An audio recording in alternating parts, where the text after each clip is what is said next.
The University of Oxford is a collegiate research university located in Oxford, England, United Kingdom. While having no known date of foundation, there is evidence of teaching as far back as 1096, making it the oldest university in the English-speaking world and the world's second oldest surviving university. It grew rapidly from 1167 when Henry II banned English students from attending the University of Paris, after disputes between students and Oxford townsfolk in 1209. Some academics fled northeast to Cambridge, where they established what became the University of Cambridge. The two ancient universities are frequently jointly referred to as Oxbridge. The university is made up of a variety of institutions, including 38 constituent colleges and a full range of academic departments which are organized into 4 divisions. All the colleges are self-governing institutions as part of the university, each controlling its own membership and with its own internal structure and activities.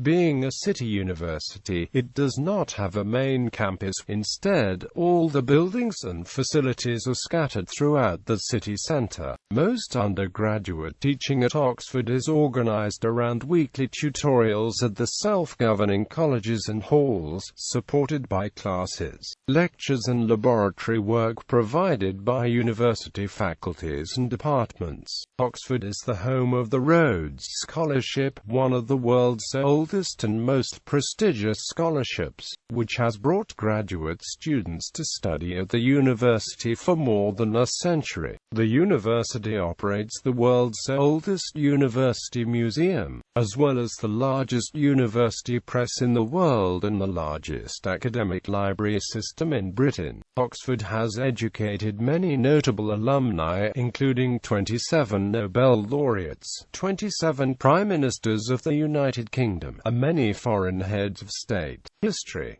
Founding the University of Oxford has no known foundation date. Teaching at Oxford existed in some form as early as 1096, but it is unclear when a university came into being. It grew quickly in 1167 when English students returned from the University of Paris. The historian Gerald of Wales lectured to such scholars in 1188, and the first known foreign scholar, Emo of Friesland, arrived in 1190. The head of the university was named a chancellor from at least 1201, and the masters were recognized as a universitas or corporation in 1231. The university was granted a royal charter in 1248 during the reign of King Henry III. After disputes between students and Oxford townsfolk in 1209, some academics fled from the violence to Cambridge, later forming the University of Cambridge. The students associated together on the basis of geographical origins into 2 nations, representing the North and the South. In later centuries, geographical origins continued to influence many students' affiliations when membership of a college or hall became customary in Oxford. In addition to this, members of many religious orders, including Dominicans, Franciscans, Carmelites and Augustinians, settled in Oxford in the mid-13th century, gained influence and maintained houses or halls for students. At about the same time, private benefactors established colleges to serve as self-contained scholarly communities. Among the earliest such founders were William of Durham, who in 1249 endowed University College, and John Balliol, father of a future King of Scots. Balliol College bears his name. Another founder, Walter de Merton, a Lord Chancellor of England and afterwards Bishop of Rochester, devised a series of regulations for college life. Merton College thereby became the model for such establishments at Oxford, as well as at the University of Cambridge. Thereafter, an increasing number of students forsook living in halls and religious houses in favour of living in colleges. In 1333–34, an attempt by some dissatisfied Oxford scholars to found a new university at Stamford, Lincolnshire was blocked by the universities of Oxford and Cambridge petitioning King Edward III. Thereafter, until the 1820s, no new universities were allowed to be founded in England, even in London. Thus, Oxford and Cambridge had a duopoly, which was unusual in Western European countries.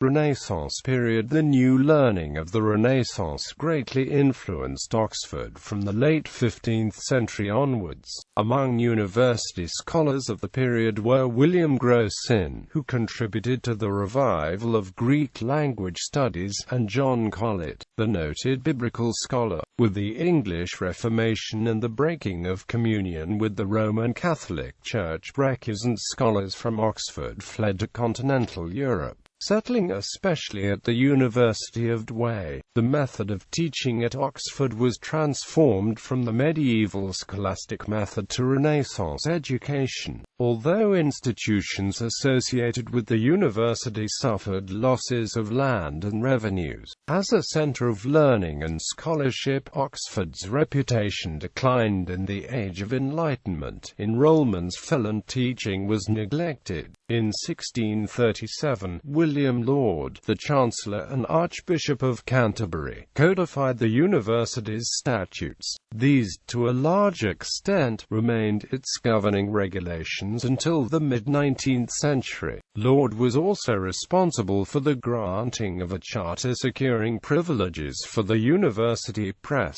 and he made significant contributions to the Bodleian Library, the main library of the university. For the beginnings of the Church of England as the established church until 1866, membership of the church was a requirement to receive the BA degree from the university, and dissenters were only permitted to receive the MA in 1871. The university was a centre of the Royalist Party during the English Civil War, while the town favoured the opposing parliamentarian cause. For the mid-18th century onwards, however, the University of Oxford took little part in political conflicts. Wadham College, founded in 1610, was the undergraduate college of Sir Christopher Wren. Wren was part of a brilliant group of experimental scientists at Oxford in the 1650s, the Oxford Philosophical Club, which included Robert Boyle and Robert Hooke. This group held regular meetings at Wadham under the guidance of the college warden, John Wilkins, and the group formed the nucleus which went on to found the Royal Society. Modern period. The mid-19th century saw the impact of the Oxford movement, led among others by the future Cardinal Newman. The influence of the reformed model of German university reached Oxford via key scholars such as Edward Bouverie-Puisier, Benjamin Jowett and Max Muller.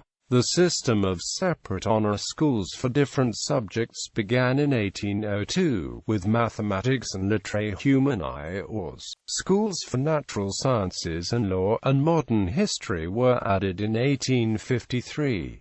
By 1872, the latter was split into jurisprudence and modern history. Theology became the sixth honor school. In addition to these B.A. honors degrees, the postgraduate Bachelor of Civil Law was, and still is, offered. Administrative reforms during the 19th century included the replacement of oral examinations with written entrance tests, greater tolerance for religious dissent, and the establishment of 4 women's colleges. 20th century Privy Council decisions loosened the link with traditional belief and practice. Furthermore, although the university's emphasis traditionally had been on classical knowledge, its curriculum expanded in the course of the 19th century to encompass scientific and medical studies. Knowledge of ancient Greek was required for admission until 1920, and Latin until 1960. The University of Oxford began to award doctorates in the first third of the 20th century. The first Oxford DPhil in mathematics was awarded in 1921. At the start of 1914, the university housed host approximately 3,000 undergraduates and about 100 postgraduate students. The First World War saw many undergraduates and fellows joined the armed forces. By 1918, virtually all fellows were in uniform and the student population in residence was reduced to 12%. The university roll of service records that, in total, 14,792 members of the university served in the war, with 2,716 killed. During the war years, the deserted university buildings became hospitals,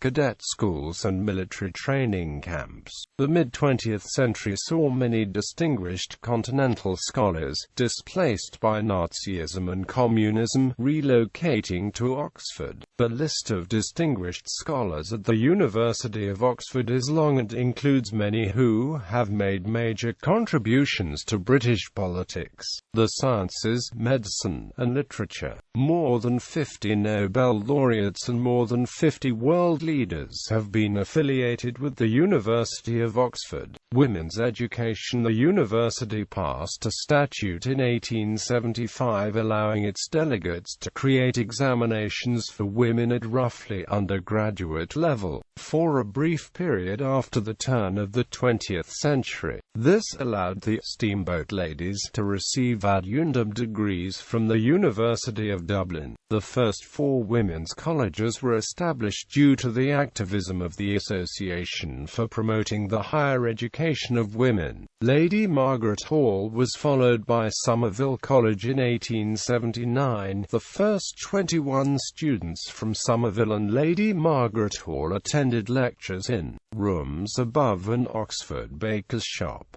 The first 2 colleges for women were followed by St Hugh's, St Hilda's and St Anne's College. In the early 20th century, Oxford and Cambridge were widely perceived to be bastions of male privilege. However, the integration of women into Oxford moved forwards during the First World War. In 1916, women were admitted as medical students on a par with men, and in 1917 the university accepted financial responsibility for women's examinations. On the 7th of October 1920, women became eligible for admission as full members of the university and were given the right to take degrees. In 1927, the university's dons created a quota that limited the number of female students to a quarter that of men, a ruling which was not abolished until 1957.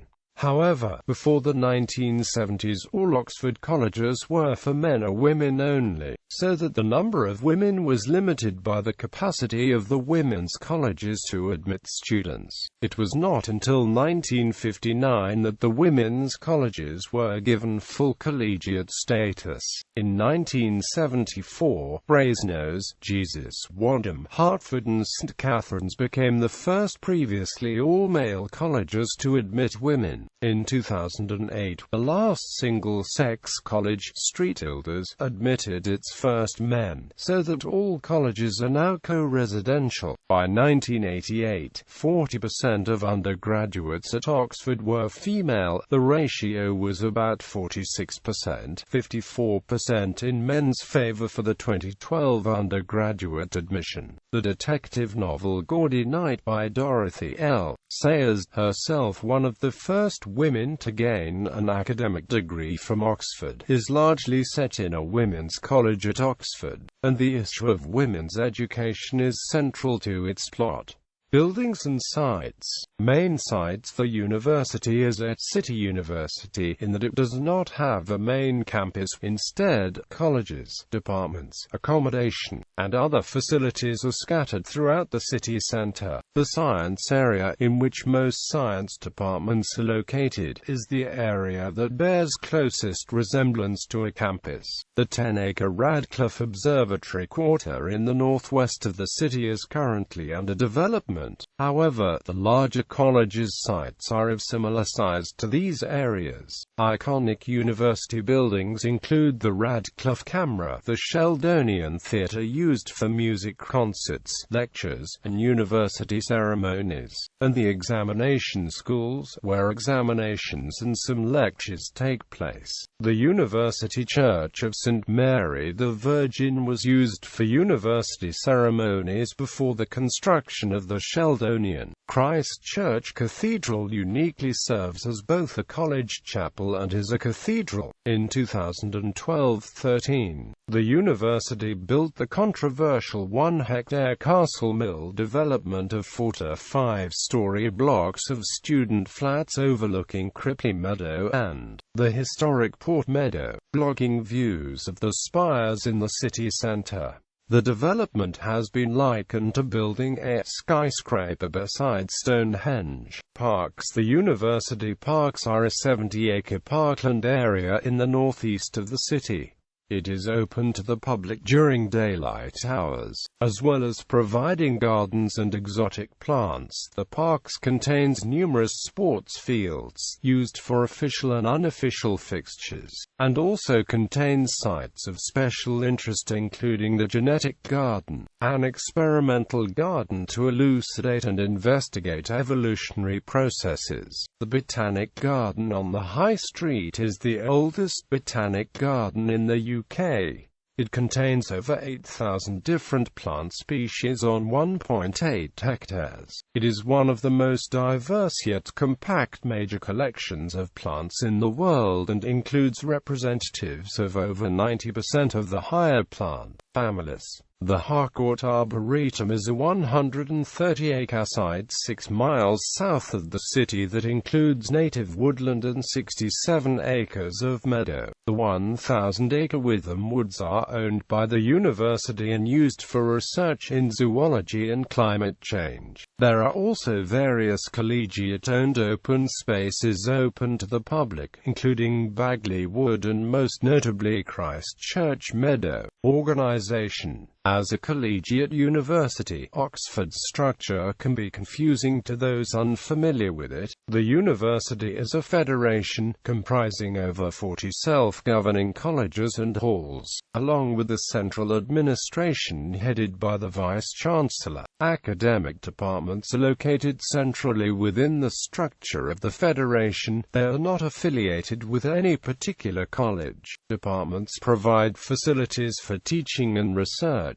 determine the syllabi and guidelines for the teaching of students, perform research, and deliver lectures and seminars. Colleges arrange the tutorial teaching for their undergraduates, and the members of an academic department are spread around many colleges. Though certain colleges have subject alignments, these are exceptions, and most colleges will have a broad mix of academics and students from a diverse range of subjects. Facilities such as libraries are provided on all these levels, by the central university, by the departments, and by colleges.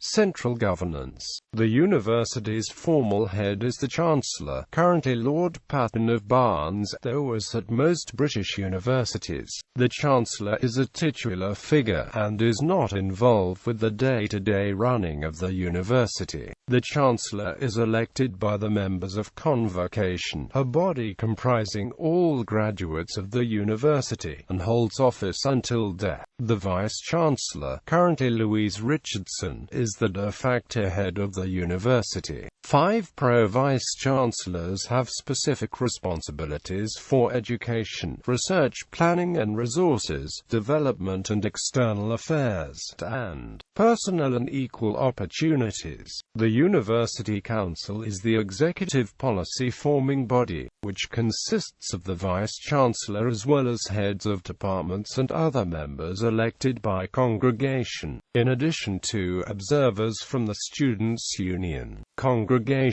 The Parliament of the Dons comprises over 3,700 members of the university's academic and administrative staff. and has ultimate responsibility for legislative matters. It discusses and pronounces on policies proposed by the University Council. 2 university proctors, elected annually on a rotating basis from 2 of the colleges, are the internal ombudsman who make sure that the university and its members adhere to its statutes. This role incorporates student welfare and discipline, as well as oversight of the university's proceedings. The university's professors are collectively referred to as the statutory professors of the University of Oxford. They are particularly influential in the running of the university's graduate programs. Examples of statutory professors of the Chichley Professorships and the Drummond Professor of Political Economy. The various academic faculties, departments, and institutes are organized into 4 divisions, each with its own head and elected board. They are the Humanities Division, the Social Sciences Division, the Mathematical, Physical and Life Sciences Division, and the Medical Sciences Division. The University of Oxford is a public university in the sense that it receives some public money from the government, but it is a private university in the sense that it is entirely self-governing and, in theory, could choose to become entirely private by rejecting public funds.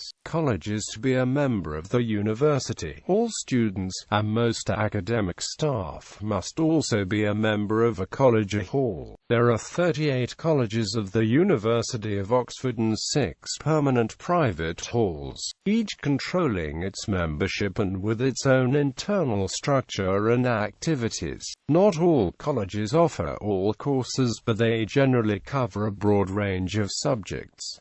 The colleges are. The permanent private halls were founded by different Christian denominations. One difference between a college and a PPH is that whereas colleges are governed by the fellows of the college, the governance of a PPH resides, at least in part, with the corresponding Christian denomination. The 6 current PPHs are. The PPHs and colleges join together as the Conference of Colleges, which represents the common concerns of the several colleges of the university, and to discuss policy and to deal with the central university administration. The Conference of Colleges was established as a recommendation of the Franks Commission in 1965. Teaching members of the colleges are collectively and familiarly known as dons, although the term is rarely used by the university itself. In addition to residential and dining facilities, the colleges provide social, cultural, and recreational activities for the members. Colleges have responsibility for admitting undergraduates and organizing the tuition for graduates. This responsibility falls upon the departments. There is no common title for the heads of colleges. The titles used include warden, provost, principal, president, rector, master and dean. Finances. In 2014-15, the university had an income of £1,429 million. Key sources were research grants and academic fees. The colleges had a total income of £415 million.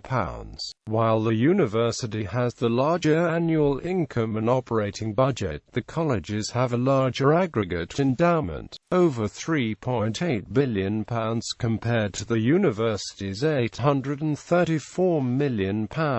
The Central University's endowment, along with some of the colleges, is managed by the university's wholly owned Endowment Management Office. Oxford University Endowment Management, formed in 2007.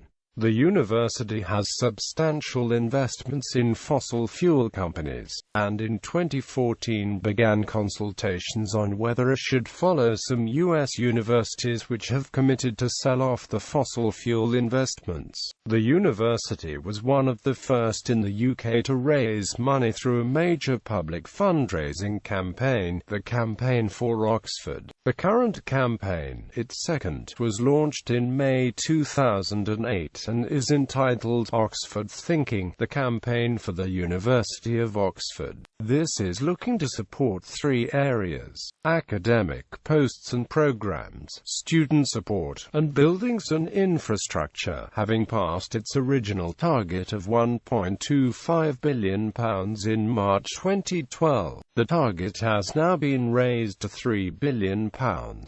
The university has raised £2 billion so far in 2015. Affiliations. Oxford is a member of the Russell Group of research-led British universities, the G5, the League of European Research Universities, and the International Alliance of Research Universities. It is also a core member of the Europeum and forms part of the Golden Triangle of highly research-intensive and elite English universities.